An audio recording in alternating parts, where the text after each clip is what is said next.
बिल्कुल। तो जैसा कि फ्रेंड्स अभी तक हमने ध्यान करा, अब आगे का सेशन हमारा ज्ञान का होगा। आप सबने अनटोल्ड स्टोरी ऑफ सीता पढ़ी या सुनी ज़रूर होगी, जिसके राइटर हैं लेना मारियम, जिन्होंने इन्हें इंग्लिश में लिखी है और ये चैनलिंग के द्वारा लिखी गई है। और सीता जी के उस पक्ष को उजागर किया है, जो अभी तक सबके सामने नहीं आ पाया। उसी किताब का हिंदी में भावानुवाद किया है कविता गुप्ता जी ने, और उनकी अनकही बातों को हम सबके सामने लाया है। हिंदी की बुक है ये और सितायान नाम है इसका। तो फ्रेंड्स, अब हम स्वयं कविता गुप्ता जी के मुख से ही जानेंगे कि वो कौन सी बातें हैं, कौन सी अनकही बातें हैं, कौन सा पक्ष है जो हम तक आने से अभी तक रह गया है, नहीं पहुंच पाया। तो आप हमें प्लीज बताएं। Over to you Kavita ji. जी जी, थैंक यू प्रज्ञा जी। देखिए दोस्तों, ये वो समय उस काल की बात है। हम सब ने वाल्मीकि जी की रामायण पढ़ी है, हम सब जानते हैं, सबके घरों में रामायण है। पर उस रामायण में जो कहानी है, वो सारी कहानी एज इट इज है।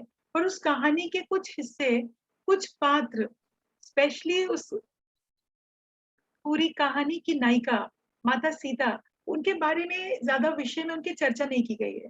उनके बारे में जितना बताया गया उससे ये पता चलता है कि वो बड़ी त्यागमयी, त्याग की मूर्ति थी, अबला थी, कमजोर थी, उनका रावण अपहरण करके ले गया, या फिर उनको वनवास जाना पड़ा, उनको दोबारा फिर वनवास जाना पड़ा जहां उनको अपने बच्चों को जन्म देना पड़ा।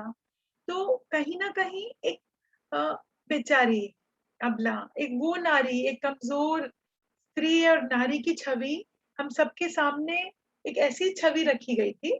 उसको हमने पूजा, मंदिरों में रखा, पूजा किया। पर मैं अगर अपनी बात करूं, मुझे औरों का नहीं मैं कह पाऊंगी, मैं अगर अपनी बात बताती हूँ। दिल्ली में जब हम थे वहां पर छुट्टियां होती थी नवरात्रि की, तो वहां रामलीला निकलती है दिल्ली में। अगर आप सब कोई नॉर्थ में है, उन्होंने देखा हो, तो वहां सवारी निकलती है, रामलीला निकलती है, वो सब होता है। और हम लोग मैंने हम बहुत सालों तक हम लोगों के लिए वो हमारा फेवरेट होता था कि हम वहाँ जरूर रामलीला देखने के लिए जाएं। हमें बहुत मजा आता था। पर एक छोटी बच्ची, उसके मन में कहीं ना कहीं जब ये पूरी स्टोरी मैंने सुनी, तो मेरे मन में एक शिकायत थी, ये कैसे भगवान राम थे जिन्होंने अपनी पत्नी को छोड़ दिया? ये कैसे भगवान राम हो सकते हैं? तो वो जो शिकायतें थी, या अगर वो नारायण थे और वो उनकी पत्नी महालक्ष्मी नारायणी थी, तो रावण उन्हें क्यों उठा के ले गया, कैसे उठा के ले गया? तो बहुत से संशय, बहुत से डाउट, बहुत सारी ऐसी चीजें जो एक्सेप्ट करने को मन नहीं करता था। और अगर मैं कहूँ कि हाँ ये मेरे भगवान हैं, मैं इनकी पूजा करती हूँ, ये मेरे रोल मॉडल हैं, क्या मैं इनके जैसा बनना चाहूंगी? तो मैं अपनी बात, जैसे मैंने कहा, मैं कर रही हूँ। तो मुझे अगर उस समय कोई बोलता कि आप क्या सीता जैसी बनना चाहती हो, क्या आप राम जैसा बनना चाहते हो, किसी लड़के को पूछो, तो डेफिनेटली आज के इस वर्तमान युग में, और इवन आज से कुछ डिकेड्स पहले भी, इस सेंचुरी पहले भी, मैं कहती हूँ, अगर आप किसी बच्चे को पूछोगे क्या बेटा तुम राम जैसा बनोगे क्या, अगर तुम्हारे पिताजी बोले कि भैया, तुम्हारे पापा बोले सब कुछ छोड़ के तुमको जाना है, क्या तुम उसे एक्सेप्ट कर सकते हो? क्या तुम्हें अगर सीता जैसा जीवन जीना पड़े, पूजा करना तो बहुत आसान है, मंदिर गए, प्रसाद लगाए, आरती कर दिया, क्या वैसा जीवन आपको जीने के लिए कहा जाए, आप जीने के लिए तैयार हो? सो जब ये किताब मेरे पास दोस्तों आई, मुझे पत्री सर ने फोन करके कहा मैडम इस बुक का आपको हिंदी में रूपांतरण करना है और ये पढ़नी है आपको, आप पढ़िए और इसको हिंदी में आपको करना है। सो मैंने इस बुक को पढ़ना स्टार्ट किया, और जब मैंने इस बुक को पढ़ा मुझे इतना आनंद आया, इतना अच्छा लगा, क्योंकि जो मन के कई सालों पहले के मन में संशय थे, डाउट थे, या शिकायतें थी भगवान राम से कि उन्होंने ऐसा क्यों किया, वो सब दूर हो गए। तो ये मेरे लिए बहुत बहुत खास कहानी थी, बहुत इम्पोर्टेंट थी, और मैं समझती हूँ ये हर भारतवासी के लिए एक बहुत सुंदर उपहार है। और कितनी अजीब बात है ना, कितनी अद्भुत बात है, ये उपहार हमें एक New York based American author Dena Merriam ji के माध्यम से मिला। वो अनदेखी कहानी सीता माँ की, जो 125 करोड़ भारतीयों ने नहीं जानी, किसी और के ध्यान के अनुभव का वो हिस्सा ना बनी, उनके ध्यान का हिस्सा बनी। जब मैंने ये कहानी बताई तो बहुत लोगों को लगा शायद उन्होंने कई जगहों से, बहुत सारी किताबों से पढ़ के, रिसर्च करके ये स्टोरी उठाई है और उन्होंने ऐसे बना दी। ये मानना जो नॉन ध्यानी है, जो ध्यान नहीं करते, कि उन्होंने चैनलिंग करके ध्यान में वो जब वो ये लिखती है, वो कहती है कि जब मैं अपने आप पर डाउट कर रही थी, जब ये कहानी मेरे अंदर आ रही थी, डैना मैरियम जी लिखती है एक जगह, तो वो कहती है मैं अपने आप से पूछ रही थी क्या हो रहा है, मेरा मन क्या मुझे कोई इमेजिनरी स्टोरी बता रहा है, व्हाट इज हैपनिंग, मेरे साथ ये हो क्या रहा है। तो उनका अंतर्मन उन्हें कहता है शांत हो जा, माँ सीता तेरे से बात कर रही है, माँ सीता स्वयं तुमसे बता रही है, बात कर रही है। इसीलिए मैं अभी मेरा ये प्रयास था कि मैं टाइम ट्रेवल के द्वारा आपको उस युग में, उस एनर्जी में लेके जाऊं जहां आप उसको महसूस कर सकें आप भी, क्योंकि अब ये वो समय आ गया है जब हमारी पूरी अर्थ पर, पूरी सृष्टि में एक शिफ्टिंग का काम चल रहा है। पूरा हमारा अर्थ का जो पृथ्वी है, एक नेक्स्ट आगे जैसे हायर डायमेंशन की ओर बढ़ रही है। जिस ध्यान के बारे में पहले ऋषि मुनि करते थे, जंगलों में जाके करते थे, इसके बारे में बताया नहीं जाता था, कंदराओं में, गुफाओं में जाकर ध्यान किया जाता था, घर बार त्यागना पड़ता था, छोड़ के सब जाते थे, वो ध्यान कर सकते थे। तो देखिए अब कितना सुंदर हम सबके लिए ये कितना नियामत है, मैं कहती हूँ कितना बड़ा गिफ्ट है, हम घर में गृहस्थ होकर, गृहस्थ में रहते हुए भी ध्यान कर पा रहे हैं। हर व्यक्ति ध्यान कर रहा है। तो ये क्या है, ये यही तो उस सतयुग के आने का, उस सुनहरे युग के आने का एक आगाज है। यहाँ पर वो ये भी कहती है डैना मैरियम कि ये जो कलयुग है, ये कलयुग का एंड होकर वापस द्वापर युग की ओर हम प्रवेश कर रहे हैं।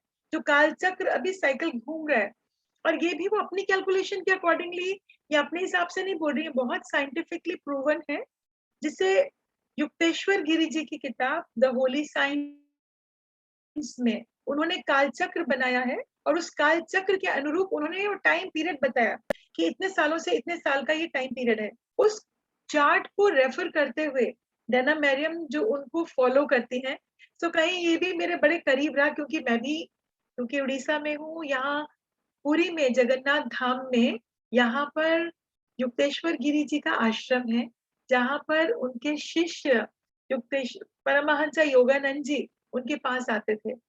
और मैं जब पूरी जाती हूँ, मेरी इच्छा रहती है और 99% मैं जाती भी हूँ उस आश्रम में जाकर ध्यान करना। और जब मुझे पता चला डैना मैरियम उनको फॉलो करते सी कि कैसे हम वो एनर्जीज को अट्रैक्ट करते हैं, क्यों आज हजारों लाखों में से मुझे चुना गया ये काम करने के लिए, उसके लिए मैं अपने आप को बहुत बहुत सौभाग्यशाली महसूस करती हूँ कि मैं इस काम के लिए मैं इस काम को कर पाई और एक निमित्त बन पाई, जब मैं ये स्टोरी, ये कहानी आप सब तक पहुंचा पा रही हूँ। तो ये बहुत प्यारी कहानी है। इस कहानी की शुरुआत होती है, डैना मैरियम ने अपने आप को माता सीता की सेविका के रूप में प्रस्तुत किया है। सो ये भी अपने आप में कितनी सुंदर एक एक मैं कहती हूँ बहुत सुंदर एहसास है ये, कि वो चाहती तो अपने आप को बहुत मेन कैरेक्टर में रख सकती थी, बट उन्होंने, ये उनकी उदारता है कि उन्होंने स्वयं को उनकी सेविका के रूप में प्रेजेंट किया है, और जो उनको देख रही हैं। और इस कहानी में 23 अध्याय हैं। ये बुक आप सब जरूर पढ़िए, मेरी रिक्वेस्ट है आप सब जरूर पढ़िए। इसके पीछे उनकी साधना है, उन्होंने, जिन्होंने कहानी को देखा, चैनल किया, हम तक लाए, और इसको हिंदी के अलावा और भी अनेक भाषाओं में पत्री सर ने हम सब तक पहुंचाया है। ये पीएसएसएम का, पत्री सर का हम सबको एक सुंदर सुनहरा उपहार है। उसके लिए मैं पत्री जी को भी कोटि कोटि नमन करती हूँ। हमारे सबके गुरु, प्यारे गुरु, जो दोस्त के जैसे हम सबके साथ हैं, हमारे बीच हैं। और आज हमारा सौभाग्य है कि आज पत्री जी का जन्मदिन है, और उनका जन्मदिन मनाने का इससे सुंदर तरीका और कुछ हो नहीं सकता था। तो आत्म जागृति का प्रज्ञा जी का भी मैं बहुत धन्यवाद करती हूँ तहे दिल से, मुझे आमंत्रित करने के लिए आज के सुंदर दिन। तो कोई भी अगर अपना प्रश्न किसी का हो तो ले सकते हैं, क्योंकि स्टोरी बहुत बड़ी है, और मुझसे चाहेंगे तो मैं कुछ अंश आपके लिए प्रस्तुत कर दूंगी। बिल्कुल, हम सब वही सुनने के लिए है कि कुछ अंश हमें भी बताएं, ताकि हमारी और उत्सुकता बढ़े। जी देखिए, मैं चैप्टर वाइज अगर लेना शुरू करती हूँ, तो चैप्टर वाइज अगर चलते हैं, मुझे जो बातें बहुत टच की, मुझे जो बातें बहुत अच्छी लगी, मुझे एक बात बहुत अच्छी लगी, जो डैना मैरियम जो सेविका है, मीनाक्षी जिनका नाम है, वो, उनको अपने पिता से शिकायत है, क्योंकि ये वो समय है जब वाक शक्ति बहुत इंपॉर्टेंट हुआ करती थी। जो बात कहते थे वो पूरी हो जाती थी। जैसे सतयुग में कहते थे ना, जो बोले वो, ऋषि जो बोलते थे वो वरदान देते, वरदान लग जाता था, श्राप देते श्राप लग जाता था। तो ऐसा ही उनको उनकी पूर्वजों को 5वीं पीढ़ी पहले श्राप मिला था जिसकी वजह से उनके पिता अपनी बेटी को हमेशा ये मानते हैं कि तुम भी उस दुर्भाग्यपूर्ण जीवन को जी रही हो, और वो इसके प्रति शिकायत रहती कि why my father is like that, वो हमेशा मुझे ऐसा क्यों कहते हैं कि तुम्हें शादी नहीं करनी है, तुमको ऐसे रहना है। तो वो उसकी जो शिकायतें हैं अपने पिता के प्रति, वो समझ नहीं पाती उनको, वो ग्रेजुअली टाइम के साथ समझती है। दूसरी बात, वो उसको कहते हैं कि कोई भी काम छोटा नहीं होता। ये बहुत बहुत खास बात है आज के समय के लिए, क्योंकि आज के टाइम में, वर्तमान टाइम में हमारे बच्चे, यंगर जनरेशन एक फिजिकल काम को करना या घरों के काम करना छोटा मानते हैं, है ना? ऐसा लगता है कि हम क्यों करें। तो यहाँ बड़ी प्यारी चीज जो मुझे बड़ी टच की, मैं एक सफाई फ्रीक थी बचपन से, तो बहुत सफाई का ध्यान रखना, मतलब कुछ भी घर का काम है तो मैंने जो 40 डेज का मेरा प्रोग्राम भी किया, तो उसमें cleanliness is next to godliness was my favourite topic. मैंने अपनी बुक में भी मेटामॉर्फोसिस में इसको लिया। तो यहाँ डेना मैरियम जी ने इस बात को पढ़ा, उन्होंने इसको बड़ी खास अहमियत दी इस बात को कि अगर सफाई करने का भी काम है, इवन महल के आंगन में पोछा लगाने का भी काम है, घुटनों के बल बैठ के भी काम करना है, तो वो भी कोई छोटा नहीं होता। अगर आप अपने काम को पूरे फुल मन से, पूरे समर्पण के साथ, 100% डेडिकेशन के साथ करते हो, तो वो भी आपका ध्यान है, वो भी पूजा है, जब हम माइंडफुल होते हैं। तो ये बड़ा प्यारा मैसेज है दोस्तों, आप जो भी काम करते हो, जिस मोमेंट पे हो, अगर आप गृहिणी हो, ऑफिस में काम करते हो, इवन झाड़ू पोछा कर रहे हो, बर्तन धो रहे हो। कोविड का ऐसा टाइम था जब मेड्स नहीं थी, नौकर नहीं थे, तब लोगों ने काम किया। तो इस काम को हम छोटा ना समझें। घर में खाना बनाना, आजकल क्या होता है, झट ऑर्डर किया जोमेटो पे, स्विगी में, बाहर का खाना खाने का इतना ट्रेंड। तो हमारा खाना, वो हमारे लिए कितना इंपॉर्टेंट है, ये बहुत प्यारी बात यहाँ पर ये भी प्रस्तुत की गई एक चैप्टर में, जहां पर ये वनवास में जा चुके हैं। वनवास की इस यात्रा के दौरान जब शूर्पणखा इनकी इनकी आश्रम में आती है, शूर्पणखा का क्या काम है, वो यंग ऋषि जो है उनको अपने जाल में, माया जाल में, प्रेम जाल में फंसा देती है और मारती है। तो अब उसको नजर आया कि यहाँ पे इस वन में दो सुंदर युवक आए हैं ऋषि बन के, तो उन पर कैसे डोरे डाले जाए, उनको कैसे मैं अपने वश में कर लूं। तो वो करने के लिए आती है उनके वहां आश्रम में, और वो उनको फंसाने के लिए वो खाना बना करके लेकर आई है। तो खाना बना के लेके आई, माता सीता को इसके बारे में थोड़ा आइडिया था। इससे पहले वो एक लेडी को मिलती है, चंद्रिका को। वो स्टोरी लंबी हो जाएगी, वो नहीं लूंगी, तो वो पार्ट नहीं लेती। यहाँ मेरी इंपॉर्टेंस खाने के बारे में, क्योंकि हम सब ध्यानी हैं, सो हमारे लिए खाना कितनी अहमियत रखता है, ये बात मैं बताना चाहती हूँ आप सबको। तो वो जब शूर्पणखा खाना लेकर के आती है, वो जहरीला खाना होता है, उस खाने को जैसे वो लक्ष्मण को पकड़ाती हैं, तो झट से माता सीता जाके वो खाना ले लेती है उनके हाथ से, और उस खाने को बाहर जाकर पीछे गिरा देती हैं, पेड़ के नीचे गिरा कर आ जाती है, और अपना बनाया हुआ खाना उनको दे देती है, भगवान राम को और लक्ष्मण जी को। और वो खाना खाते हैं, और वो खाना बड़े आराम से खा रहे हैं, खाना खा के वो ठीक रहते हैं। अब शूर्पणखा टेढ़ी टेढ़ी आंख से देख रही है, वो देखती है इन पे मेरे खाने का असर क्यों नहीं हो रहा। वो कुछ देर इंतजार करते, वो समझ जाती है कि जरूर सीता ने कोई गड़बड़ कर दी है, और वो कहती है ये आपकी दासी बहुत चालाक है। तो राम कहते हैं ये मेरी भार्या है, मेरी पत्नी है, तुमको अच्छा नहीं लगता उनकी पत्नी के लिए वो अपशब्द कह रही है। और उसको ये देख करके मेरी चाल नाकामयाब हो रही है, वो मारने के लिए भगवान सीता को मारने के लिए आगे दौड़ते हैं, उनको उन पर मैंने हमला करने के लिए, और लक्ष्मण बीच में आ जाते हैं और उसको रोक देते हैं और उसकी नाक काट देते हैं। ये कहानी हम सब जानते हैं, ये कहानी हम सब ने सुनी है। पर यहाँ ये जो एपिसोड इस रामायण में नहीं था, वो था खाने के विषय में बात। तो यहाँ अगले दिन कैसे उसको काट देते हैं, वो शूर्पणखा चली जाती है। तो यहाँ खाना कितना इम्पोर्टेंट है, उस खाने में जो वो विष मिलाकर लाई थी, उस खाने से जिससे वो लोगों को बहला सकती थी, लोगों को अपने मोह वश में, अपने माया जाल में, भ्रम में फंसा लेती थी। फिर इसी बात को बहुत सुंदर तरीके से कैसे प्रस्तुत किया कि जब वो अशोक वाटिका में है, अशोक वाटिका में जाती हैं, तो वहां जो दासी होती है, वो दासी सीता को बोलती है आप आए हो तो आप थोड़ा जल पी लो। और जैसे ही वो थोड़ा वहां का जल ग्रहण करती है लंका का, अशोक वाटिका में, तो वो रावण के माया जाल में फंस जाती है, उसके भ्रम जाल में। और वो जो इल्यूजन्स जो वो उनको दिखाता है, उसमें अलग अलग तरह का, जैसे दिखाता है कि वो माया जाल, वो इस तरह की जगह वन में पहुंच गई है जहाँ लाशों के ढेर हैं, जहाँ नर कंकाल पड़े हुए हैं, कभी उन्हें कुछ नजर आ रहा है, कभी रेगिस्तान नजर आ रहा है, कभी उन्हें ये नजर आ रहा है कि भगवान राम ने दूसरी शादी कर ली, वो दूसरी औरत के साथ हैं, कभी ये नजर आ रहा है। अरे उनको वो जितना मेंटली टॉर्चर करना था, रावण उनको मेंटल टॉर्चर कर रहा है, और वो बड़ी परेशान हो जाती है, पर जब और बेहोश हो जाती है। और जब वो होश में आती हैं, तो उनके ध्यान के, उनके तप की वजह से माता पार्वती, माँ पार्वती उनके पास आती है और उनको कहती है, सीता आपको यहाँ का जल भी, खाना तो छोड़ दीजिए, यहाँ का जल भी ग्रहण नहीं करना, आप यहाँ पानी भी नहीं पियोगी, यहाँ का जल और खाना, क्योंकि इस खाने में, इस पानी में भी वो वो माया जाल है, वो है जो आपको भ्रमित कर देगा, और आपको जो पोषण चाहिए वो पोषण आपको आपकी सांसों के साथ और आपको मिल जाएगा, इस वातावरण से मिल जाएगा आपको। सो आप सुरक्षित रहेंगे, जीवित रहेंगी, आपको उसकी चिंता करने की आवश्यकता नहीं है। सो ये एक बड़ा प्यारा मैसेज मुझे बहुत सुंदर लगा, क्योंकि यहाँ पीएसएसएम में मैंने देखा है जसमोहन जी को, जो 20 साल से बिना खाए रह रही है। तो सी ये चीज भी संभव थी। हमको लगता है दिन में 3 बार खाना खाना है, 4 बार खाना खाना है, हमारा पूरा फोकस सुबह से शाम तक, रात तक खाने पर, क्या बनाना है, क्या खाना है, क्या लाना है, हम सब इसी में उलझे रहते हैं, गृहिणियां स्पेशली औरतें। तो हम ये समझें कि खाना बनाए, प्रेम से बनाए, जो आप बनाओ सिंपल प्रसाद, और जब आप रसोई में खाना बनाओ तो इस भाव से बनाओ कि प्रभु ये आपका प्रसाद बन रहा है। तो स्पेशली बना करके हम लड्डू गोपाल को भोग लगाते हैं, भगवान को भोग लगाने मंदिर में जाते हैं, तो सिर्फ वो भगवान का प्रसाद नहीं होता। जब आप रसोई घर में अपने खाना पकाते हो, खाना बनाते बनाते इस भाव के साथ कि प्रभु ये सारा खाना आपका प्रसाद है और मैं आपकी सेवा कर रही हूँ, ये जो कार्य आपने मुझे दिया ये सेवा का ही तो कार्य है। ये परिवार के जो लोग हैं ये कौन है? ये आप ही के तो लोग हैं, आप ही का आशीर्वाद है।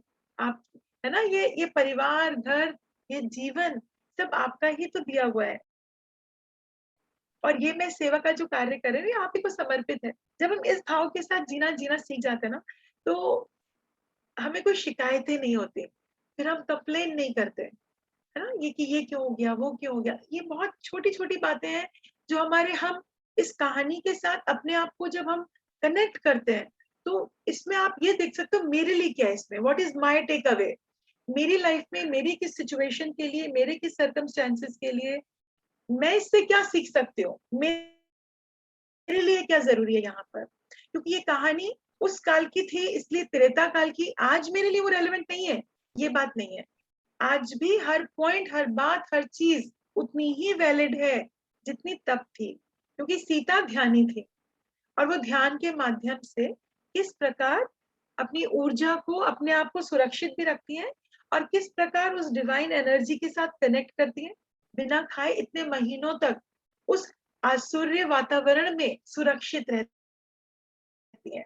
और एक बड़ी प्यारी बात, वो रावण को कहती है, तुम्हें क्या लगता है, तुम चाहो तो क्या मेरा अपहरण करके मुझे मेरी इच्छा के बगैर ले जा सकते हो? तुम्हें लगता है तुम ऐसा कर सकते हो अगर मैं ना चाहूं तो? ये बात मुझे बहुत सुंदर लगी। बोली, मैं तुम्हारी बंधित नहीं हूँ, मैं बाधित नहीं हूँ, क्योंकि मैं जानती हूँ मेरी लाइफ का पर्पस क्या है, मैं जानती हूँ वाइडर पिक्चर क्या है, मैं जानती हूँ मेरे इस जन्म का कारण क्या है, मेरा हर एक्शन, हर काम, उसके पीछे कोई ना कोई कारण है। और मैं जानती हूँ तुम्हारा पूर्व जन्म भी और मेरा पूर्व जन्म भी, और मैं जानती हूँ प्रभु राम ने ये जन्म क्यों लिया है, मैंने क्यों लिया है। ये जब वो ध्यान में आ जाती है तब उन्हें सारी बातें क्लियर हो जाती। और यही हम ध्यान में, हमने भी तो ये जाना ना कि अपनी पास्ट लाइफ के साथ आप जब कनेक्ट होते हो तो आप जान सकते हो अपने आप को रियलाइज करना, सेल्फ रियलाइजेशन हमको होने लगता है, हम जानने लगते हैं अपने आप को, और तब हमको समझ में आता है कैसे हमें सेवा करनी है, सेवा भाव से कनेक्ट होना है। सिर्फ अपने लिए नहीं जीना, औरों के लिए भी जीना है। हम हर क्षण, हर पल उसका अगर मान लें तो हम बड़ी प्यारी सुंदर जिंदगी जी सकते हैं। ये कुछ बातें हैं जो मुझे बहुत अच्छी लगी, जो मेरे दिल को छुई। इसमें सीता माँ अपना, इस ये भी बताया गया है कि रावण क्यों रावण है, वो किस श्राप की वजह से वो रावण बनकर आया है। इसमें और बहुत प्यारी नारी सशक्तिकरण की बात की गई है। इसमें उस काल की उन ऋषिकाओं की बात की गई है जिनकी कहानी हम सब ने नहीं सुनी, हम सब नहीं जानते। मैं इनफैक्ट मेरी 90 साल की मेरी बुआ सास है, मैं उनसे पूछ रही थी कि आपको पता है रावण का पूर्व जन्म क्या था? बोले नहीं पता। भगवान राम का क्या था? उनको किस शाप की वजह से धरती पर आना पड़ा? क्यों माँ सीता से उन्हें अलग होना पड़ा? तो वो उसी स्टोरी को जानते हैं जो उन्होंने रामायण में पढ़ी थी। इसके अलावा वो नहीं जानते थे। मेरी मम्मी जो बहुत साहित्य में रुचि रखते हैं, जो बचपन से हमें बड़ी कहानियाँ सुनाती थी, इवन उनको भी ये सारे एपिसोड्स नहीं पता थे। मैंने ये पुस्तक हमारे उड़ीसा के गवर्नर सर हैं, ऑनरेबल प्रोफेसर गणेशी लाल जी, उसको जब प्रेजेंट की, उन्होंने कहा भाई ये टॉपिक मेरे दिल के करीब है, क्योंकि वो कॉलेज में प्रोफेसर रहे हुए थे। तो उन्होंने 3 दिन में ये बुक पढ़ी और पढ़ करके उन्होंने रिव्यू भी दिया। और इस कहानी में, इस स्टोरी में डैना मैरियम जी ने एक और बात बड़ी प्यारी बताई, जो मैं समझती हूँ बहुत लोगों को नहीं पता होगा, कि प्रभु श्री राम की बड़ी बहन भी थी, जिनका नाम शांता था। तो ये बात बट गवर्नर सर को पता था। तो उन्होंने कहा इसका मतलब आपकी डैना मैरियम ऑथर ने तो बड़ी रिसर्च की है। उनको, क्योंकि वो नॉन ध्यानियों को समझ में नहीं आ रहा था, ये चैनलिंग का काम हो सकता है, इतना सुंदर और ऐसा कुछ किया जा सकता है। तो ये कुछ बातें हैं। फिर रावण के साथ हुई एक और बात जो मुझे बड़ी पसंद है, सीता माँ का मंदोदरी को उपदेश। जब वो मंदोदरी से मिलते हैं, मंदोदरी बड़ी उदास परेशान है, क्योंकि वो समझ रही है कि मेरे पति ने जो किया गलत काम किया है, पर वो कुछ कर नहीं पा रही। वो रावण को समझाती पर समझा नहीं पा रही। वो सीता माँ के लिए रोज खाना लेकर आती है, सीता माँ स्वीकार नहीं करती। तो एक दिन तो थोड़ा उदास होके आके उनके पास बैठ के खाना पूछते हैं कि सीता आप खा लो, इतने महीनों से आपने खाना नहीं खाया, आप कमजोर हो जाओगी। तो बोले आप मेरी मत चिंता करो।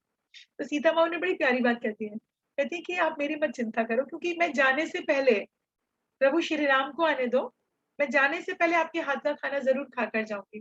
पहला खाना आप ही के हाथ का बनाया हुआ आपका खाना जरूर खाऊंगी। और दूसरी बात वो उनको कहती है, कहती मैं यहाँ बंधित नहीं हूँ, इनफैक्ट बंधित आप हो। क्योंकि इंसान क्या होता है, बोले बंधित कौन होता है? वो जिस उधर रावण ने आपके सिर्फ शरीर नहीं, आपके मन पर भी कब्जा कर रखा है। क्यों नहीं आपने आवाज उठाई? जब वो इतनी औरतों को उठाकर ले गया, उसने इतनी औरतों के साथ दुर्व्यवहार किया, आपने आवाज क्यों नहीं उठाई? आप पत्नी थी उसकी। बोली मैं कमजोर, मैं बेचारी क्या कर सकती थी, मंदोदरी कहती है। तो सीता कहती है आप उसकी शक्ति हो, आप उसे छोड़ के चली जाती। तो रावण इतना बलशाली होता ही नहीं अगर आप उसके साथ ना होती तो हर लाइन में, हर बात में कुछ ना कुछ सीख है।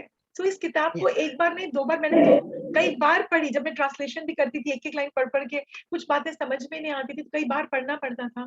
तो लिखने के बाद प्रूफ रीडिंग के लिए भी बार-बार पढ़ी, तो हर बार कोई नई बात सुंदर लगती थी, दिल को छूती थी। और एक बड़ी अच्छी बात, मंदोदरी उनको पूछती है माँ सीता को कि रावण आपके साथ इतना दुर्व्यवहार करता है, इतनी बुरी तरीके से बोलता है, अपमानित करता है, आपको डराता धमकाता है, हाँ, फिर भी आप उसके साथ इतनी कोमलता से, इतने प्यार से बात करते हो, बिना डरे, बिना किसी घृणा भाव के। कोई और सोचे तो ऐसा कैरेक्टर उससे घृणा करेगा, उससे नफरत करेगा, गुस्सा करेगा। आप ऐसा कोई भी इस तरह आपके अंदर वो भाव क्यों नहीं उठते? आप घृणा भी नहीं करती, क्रोध भी नहीं करती। तो माँ सीता इसका भी बड़ा सुंदर जवाब देती है। कहती है अगर मैं उससे घृणा करूँ, मैं क्रोध करूँ, तो ये तो रावण की क्वालिटीज़ हैं, जो मैं अगर अपना लूँ, तो ये तो रावण की मुझ पे विजय हो जाएगी।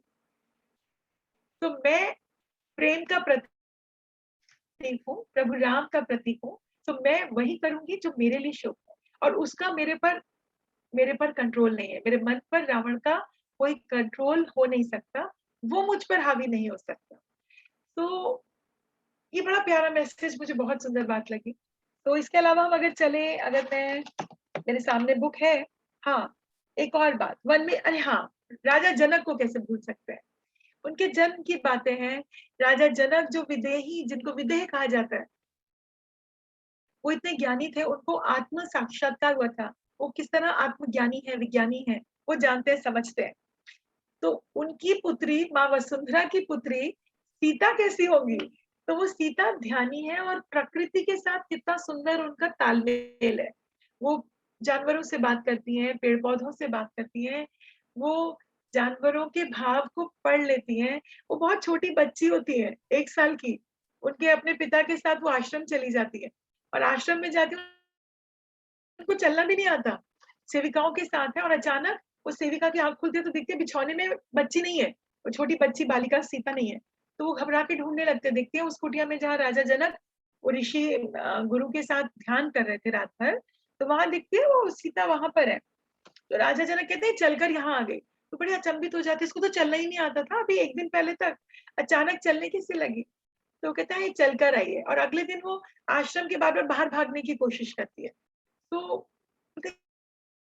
कहाँ जाना चाहती है। तो सेविका बोलते पता नहीं दरवाजे की तरफ क्यों बार बार भाग रही है। तो राजा जनक कहते हैं ठीक है आप उसको जो वो चाहती है करने दो, वो जहां जाना चाहती है आप उसको जाने दो, पर उसकी सुरक्षा के लिए आप थोड़ा डिस्टेंस मेंटेन करके उसके पीछे रहो, संभालना उसकी सुरक्षा के लिए, इतनी छोटी बच्ची है।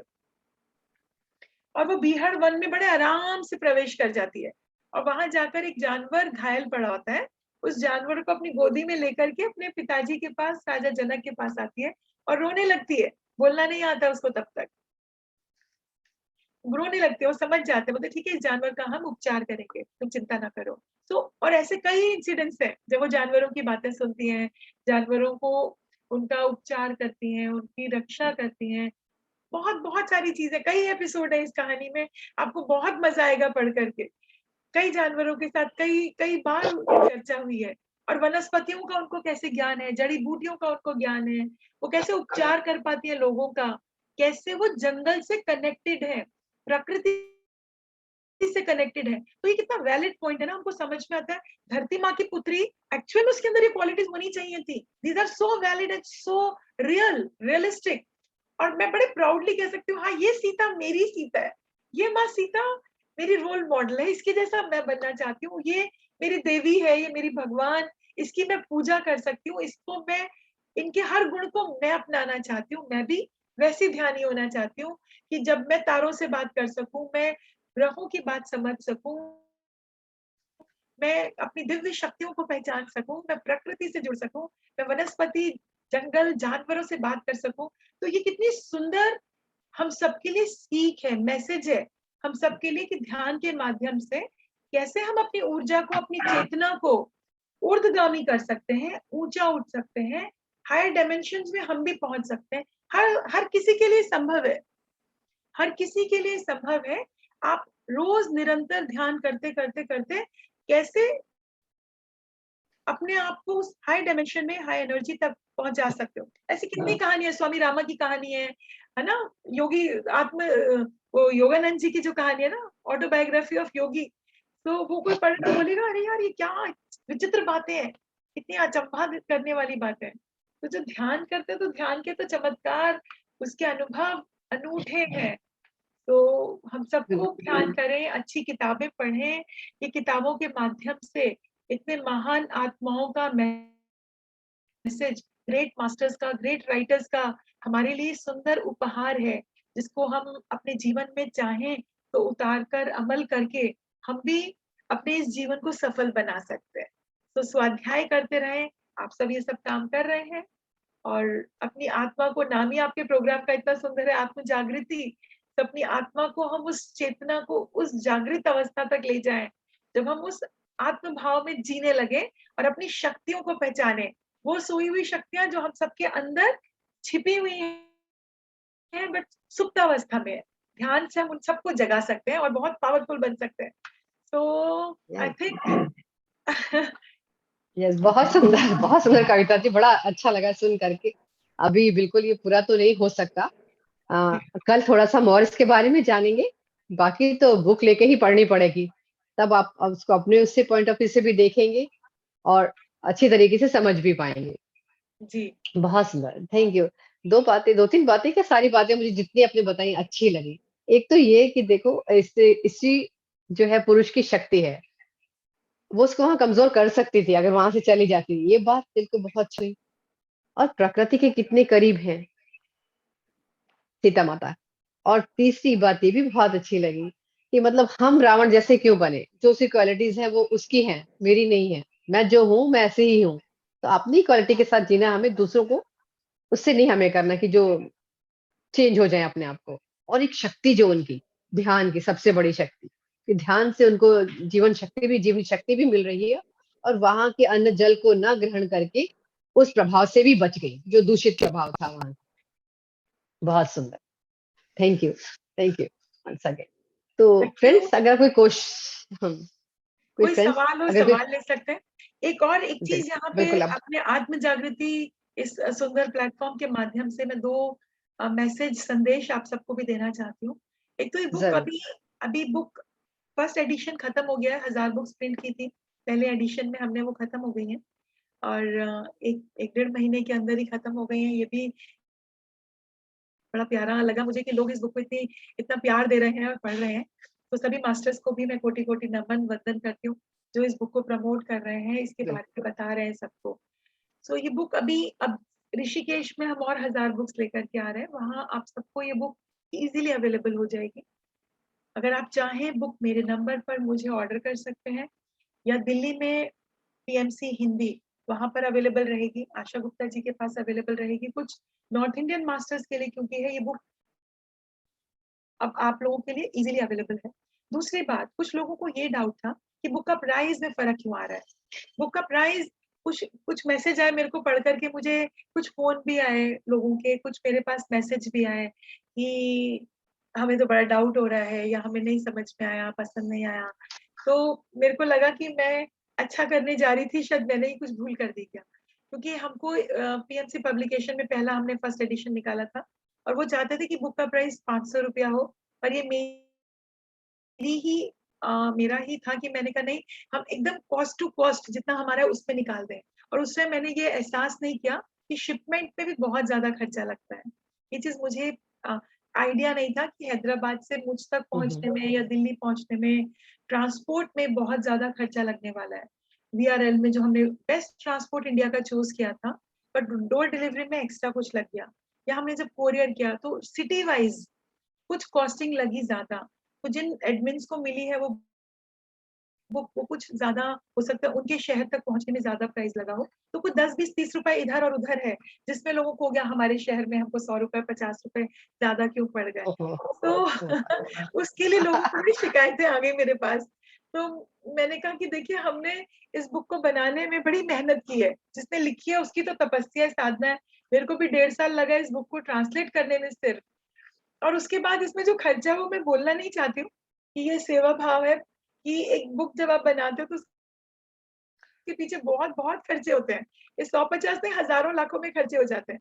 तो वो बिल्कुल। आप तक हमारी पूरी एक ये सिंसियर कोशिश थी कि आप तक एकदम कम से कम प्राइस में बेस्ट बुक हम पहुँचा पाएँ, बेस्ट क्वालिटी, बेस्ट पेपर, हम अपना बेस्ट दे पाएँ। तो सबसे पहले तो आप सब ये समझो कि हम ये काम प्रॉफिट के लिए नहीं कर रहे हैं। ये हम सब पिरामिड मास्टर्स हैं और ये सेवा भाव कर रहे हैं। ये सब काम करने वाले कौन है? हम सभी आपके जैसे आपके बीच में से हैं और ये काम हम पैसे के लिए नहीं कर रहे हैं। तो हमारा कहीं भी पर्पज़ पैसा कमाना नहीं है। इसके माध्यम से भगवान की कृपा से, आशीर्वाद से मेरा अपना बिज़नेस है, काम है, हस्बैंड का बहुत अच्छा काम है और बहुत अच्छा प्रभु की कृपा है जो मैं इसके लिए कुछ पैसा कमाने के लिए तो ये काम नहीं कर रही हूँ। सिर्फ़ एक मेरे हस्बैंड तो बोलते हैं रात-रात जाग के जब मैं ये बुक लिखती हूँ, मैं करती हूँ, तो बोलते हैं तुम पागल हो शायद, क्यों तुम सोती नहीं हो रात में? सारी-सारी रात जाग के तुम कैसे काम करती हो? क्यों तुम काम करती हो? क्या तुमको मिल रहा है? तो मैंने कहा मुझे जो मिल रहा है वो मैं आप समझ नहीं पाओगे। क्यों मैं उसको आपको हुँ, एज़ अ बिज़नेसमैन अगर आप सोचोगे फाइनेंशियल गेन सोचोगे तो हो सकता है वो ज़ीरो है, सिर्फ़ तुम अपनी पॉकेट से पैसा खर्चा करती हो और तुमको कुछ मिलना रिटर्न तो आना नहीं है। सी एज़ अ बिज़नेसमैन उनकी ये थिंकिंग रहती है। तो पर मैंने कहा मुझे जो सैटिस्फैक्शन, जो प्यार, जो खुशी मिल रही है, वो मैं आपको शब्दों में बता नहीं सकती। तो आप वो चीज़ मेरे को लगता है जब मैं अपने घर में ही मेरे हस्बैंड को लगता है तो मैं बाहर वालों को कोशिश कर रही हूँ इसीलिए इस माध्यम से बताने के लिए कि अपनी थोड़ी-सी सोच को थोड़ा-सा आप थोड़ा-सा ऊपर उठाइए एंड थिंक अबंडेंटली और यकीन मानिए हमारा ये काम हमारी कुछ इतनी किताबें पत्री सर फ्री बाँट देते हैं। सर ने मुझे कहा था 10,000 बुक्स प्रिंट कीजिए, ये हर घर में किताब जानी है, लोगों तक फ्री पहुँचानी है। सर ने फ्री बाँट दी, हमने कॉम्प्लीमेंट्री लोगों को बहुत दे दी। सर स्टेज पे फट 100 किताबें 2 के साथ 200 किताबें बाँट देते हैं। तो हम तो स्पॉन्सर्स बल्कि चाहते हैं और मेरे हम तक आप लेंगे और कुछ अभी पेपर की कॉस्टिंग बढ़ गई है। तो मैं खुद बड़ी परेशान हुई, मैंने कहा मैं तो लोग इसी प्राइस पे परेशान हो रहे थे, अभी अगर और कुछ रेट बढ़ गया 150 तो